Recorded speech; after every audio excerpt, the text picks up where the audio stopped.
Hi எல்லாத்துக்கும் வணக்கம். நீங்கள் பைக் வச்சுருக்கீங்களா? பைக்கில் போக நினச்சிருங்க. ஒர்க் ஃப்ரம் ஹோமுக்கு வந்து நீங்கள் மாறிக்கோங்க. இப்படி நான் சொல்லலை, நம்ம இந்திய பிரதமர் மோடி சொல்கிறாரு. நீங்கள் தங்கம் வாங்குற ஐடியாவில் இருக்கீங்களா? தங்கம் வாங்காதீங்க. தங்கத்தை வாங்கி இது பண்ணாதீங்க. அந்த தங்கத்தை வாங்குற வீட்டு செலவுக்கு வச்சுக்கோங்க. ஏன்னா இதை நான் மோடி சொல்கிறேன், இந்திய பிரதமர் மோடி சொல்கிறார். காரணம் சொல்லிகிட்டே போகலாம். செலவினங்களை குறைக்க வேணும்னு சொல்லியிருக்காரு. ஸோ இதனால் மகாராஷ்டிராவோட முதல்வர் தேவேந்திர பட்னாவிஸே பார்த்தீங்கன்னா பைக்கில் அசம்பிளிக்கு போயிருக்காரு. ஸோ இது ஒரு மிகப்பெரிய ஒரு இதுவாக பார்க்கப்படுது. இதுக்கு காரணம் என்னென்னா சொல்லணும்னு அவசியம், ஈராக்கில் வந்து போர் நடந்ததால் செலவுகள் வந்து அதிகமாக இருக்குது. எண்ணெயோடைய அந்த கச்சா எண்ணெயோடைய அந்த வருகை ரொம்ப கம்மியாகிட்டே இருக்குது. ஏன்னா ரஷ்யாக்கிட்டையும் நம்ம கச்சா எண்ணெய் வாங்க முடியாதுன்னு அமெரிக்கா சொல்லியிருக்கு.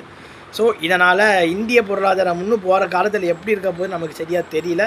அதனால் கூடுமான அளவு எல்லோரும் வீட்டில் வந்து சிக்கனமாக இது பண்ணுங்கள். ஒர்க் ஃப்ரம் ஹோமுக்கு வாங்க. டெல்லியில் எல்லா அரசு ஊழியர்களும் மாறிக்கிட்டு இருக்காங்க. நம்ம தமிழ்நாடு அரசு, தமிழக முதலமைச்சர்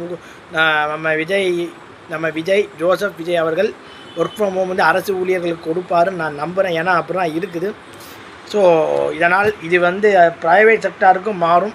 முக்கியமாக கோர் ஃபீல்டு, மெக்கானிக்கல், சிவிலுக்கெல்லாம் அது முடியாது. ஏன்னா அங்கே ஒர்க் ஃப்ரம் ஹோம் பண்ண முடியாது. வெயிலும் மழைன்னு தான் சாகணும். ஸோ இது வந்து எப்படி போக போகிற இந்தியா தெரியல.